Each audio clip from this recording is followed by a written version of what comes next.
Hi, my name is Thryss. Welcome to my channel. If you are new and if you are a returning little yarn gremlin, welcome back. So today we have a stitch tutorial, and the stitch that we are doing is the thermal stitch. So this stitch is a little chunker. If you can see, this is very thick. This is double the thickness of a normal single crochet. So this is perfect for trivets. This is perfect for bag bottoms. If you can hear snorting, that would be my Frenchie that is right by me snorting. Probably hear lots of pup stuff throughout the video. I apologize. So anything that you want something thick and sturdy for, this would be a great washcloth, a great rug if you did it on a bigger scale. So this is just a little swatch that I did. But yeah, this is a great stitch. It works up super fast.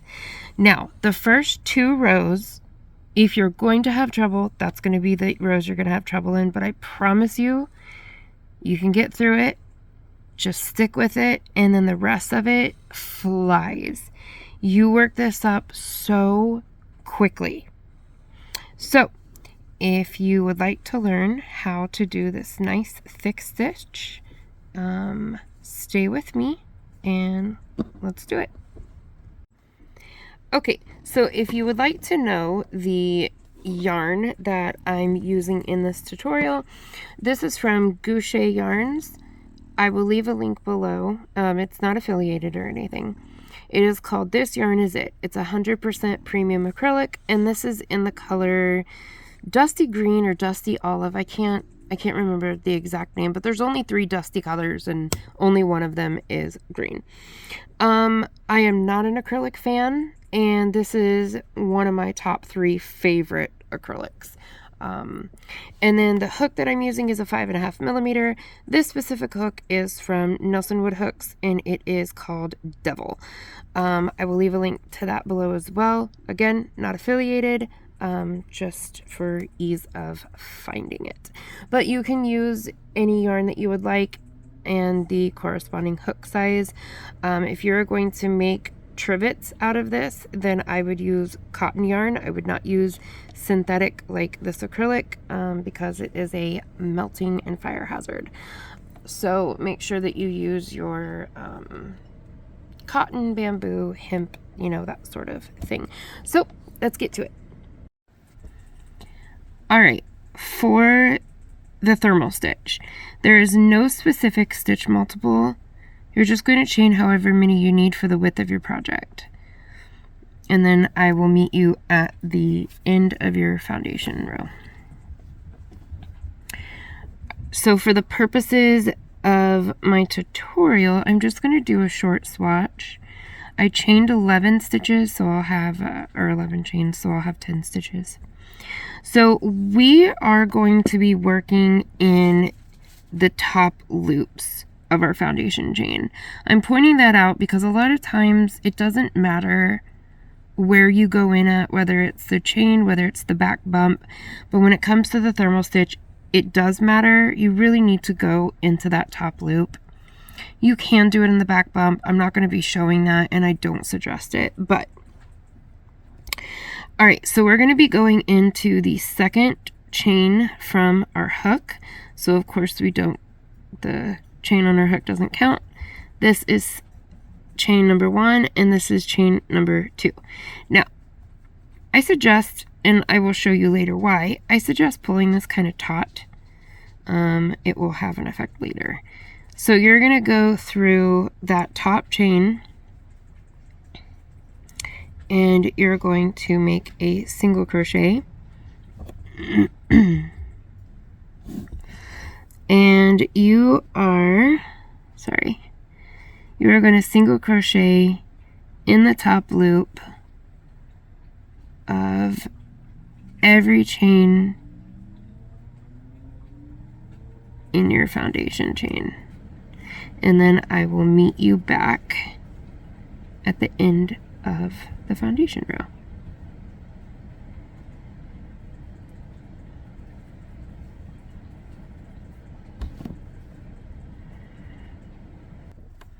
Okay, so we're at the end of our foundation chain. I have my 10 stitches. Now, typically we would chain 1, turn, work into these stitches here, but we're not going to be doing that. In this row and in every row for this stitch, you're going to be working into the front facing part of our row. So to orient you with the areas we're going to be working into, this is the row that we just made. These are the front chains of that row. We're going to be working into those. And then this is our foundation chain, and these are the chains that we skipped whenever we worked just in that top loop. We're going to be working into those as well. So you're going to be working into those together. So when you do a single crochet, typically you're working into 2 loops. We're still going to be doing that. It's just not going to be the typical 2 loops. These 2 are going to make up our loops. So if you look and hold your work like this, you'll see that the chains of each row are right across from one another. Now, this row and the next row are going to be the hardest rows because you're not used to doing this and you're not used to, how you hold the work. After that, and I will show you, I'll come back and show you, after that this gets so easy. They literally squish together and takes all the guesswork out. Alright, so this is our first chain, second chain, third chain. This is our first chain, second chain, third chain. So hold it however is comfortable to you, whether it's like this or a little like that. I tend to kind of hold it like this because that's how I see better. So we're going to go into the front chain of the row that we just made, and we're going to go into the chain that we skipped of our foundation row. Yarn over, pull through 2, yarn over, pull through 2.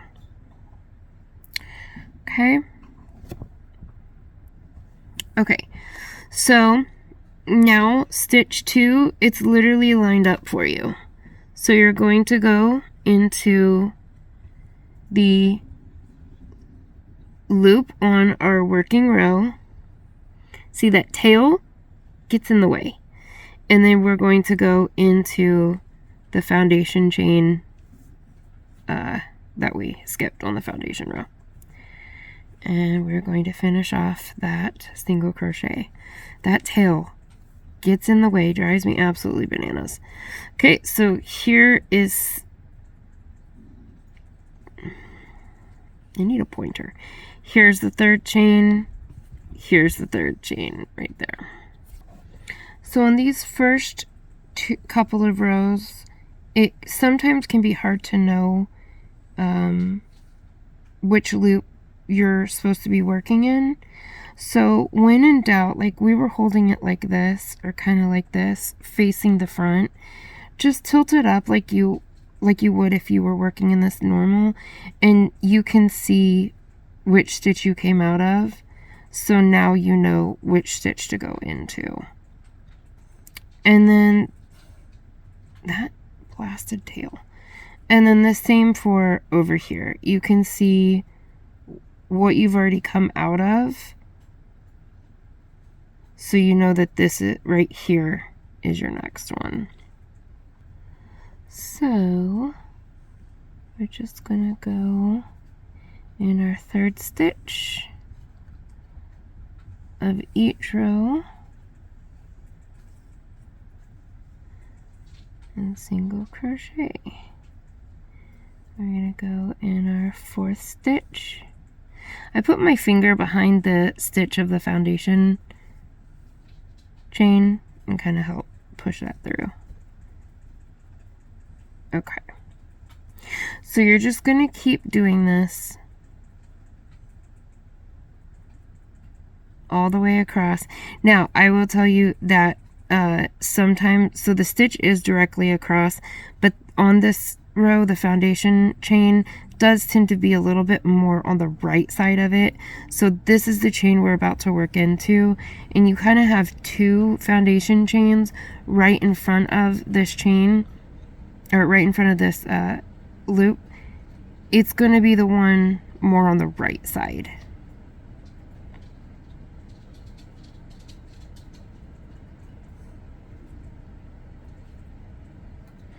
I promise once you get done with these first 2 rows, the rest of it is easy sailing. It's so fast because the stitches get sandwiched together.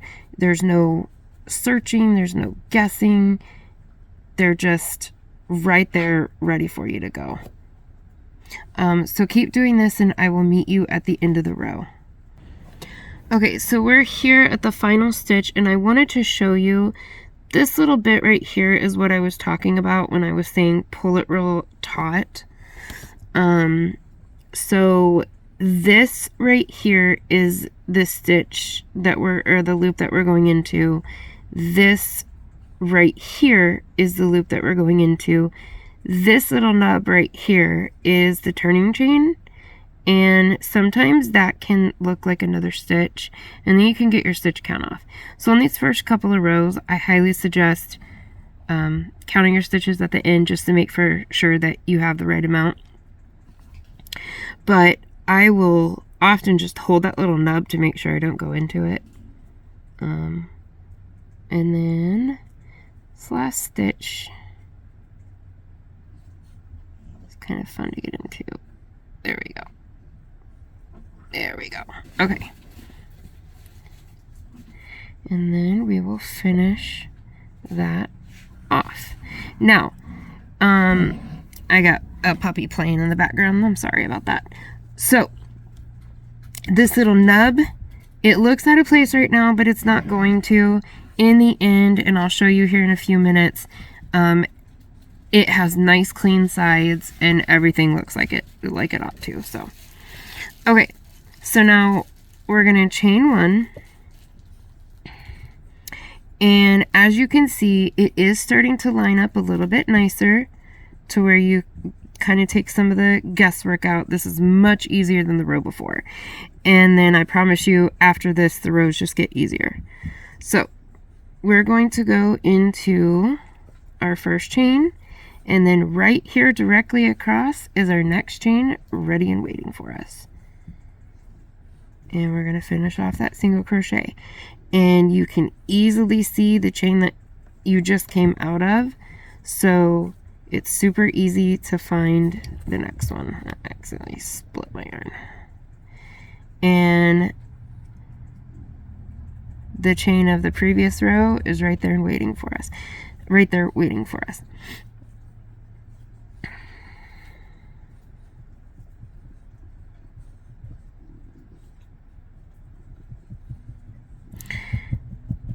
You guys are going to be doing this much faster than I am. I'm doing this through a screen, so it's a little awkward.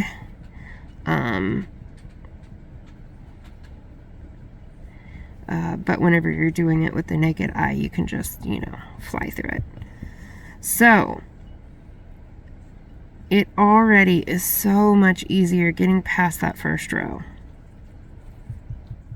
So you're just going to keep doing this, lining up your stitches, top loops of both, until you get to the end of your row. And this is probably the last row you're going to need to do a stitch count to verify, but I do suggest doing it. And then I will meet you at the end of the row. Alright, so we're at the end of the row, and as you can see, even nicer. This is what I was talking about. They're literally, the rows are pretty much squished up against each other, and all of the guesswork is taken out. So you're just going to chain 1, and you're going to keep doing what you've been doing, working on the front of your work, and just literally go through the front loops of both rows, and then finishing off that single crochet on each one. So you're going to do this for however many rows you need for the length of your project, but I will be right back in just a second, and I'm going to show you after 10 or 12 rows, so you can kind of see what it's going to be looking like and what the sides look like. So as you can see, I'm several rows into this, and I just wanted to come back and show you how to finish off. But I wanted to show you, look how nice those edges are. There's no wonky little bits or bulbous bits on the edges. It's nice and clean looking. And I wanted to show you that just after those first couple of rows, that can be tricky. I know. I'm proud of you for sticking through it. It becomes so easy to do. It's just lined up for you. And I'm doing this through a screen, which is difficult for me, and I'm still able to just smooth like butter. I'm able to fly through this row. So I just wanted to show you that, so that you don't get discouraged if if those couple of rows are difficult. Alright, so this is how we finish off. Pull some yarn. Alright, you're going to chain 1, and you are going to go through, this is the only time you're going to work into your row regular. You're going to go through your regular 2 loops as though you were doing a regular crochet, and that 3rd loop on the previous row that you've been working in. And then you're going to pull through all 3 of those and then pull through 2. You're going to finish off your single crochet. So again, you're going to go through the 2 stitches, both stitches on your row, and that 3rd stitch on the previous one, and finish off your single crochet. And you are going to do that all the way across. We're just going to do it together. I only have 10 stitches, so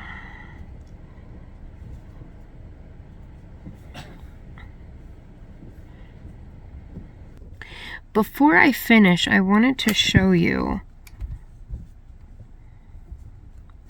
So this right here is what a normal single crochet would look like.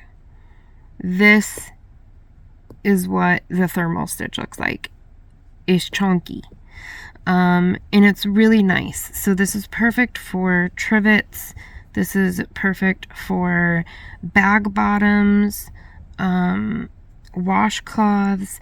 I mean, anything that you want something that's really thick. If you wanted to put the time in to do a rug, maybe like a laying mat for a baby, there's a lot of really good uses for this stitch. It is really nice to have in your repertoire. Alright, so I have finished that final row, and so that makes it, nice and tidy. But this is the thermal stitch. Nice and thick and squishy, and yeah, I like this stitch. It really flies by once you get past those couple rows. So let me know below if you've ever used this stitch, what you used it for, and let me know down below if there's any stitches you would like me to do a tutorial on. I hope this helped, and it being the Christmas and Thanksgiving season, having some trivets, you can work them up super fast and they'll come in handy, because I don't know about you, but every single year I'm always looking for more for my hot pans and pots and the like, and I never have enough. So you could whip quite a few of these out super fast and have all that you need, or give them as gifts or whatever. But they do make amazing bag bottoms. They're so sturdy, especially if you do it like with a mercerized cotton, and go down like a hook size. It makes a great bag bottom. So alright guys, I will see you later. Stay safe.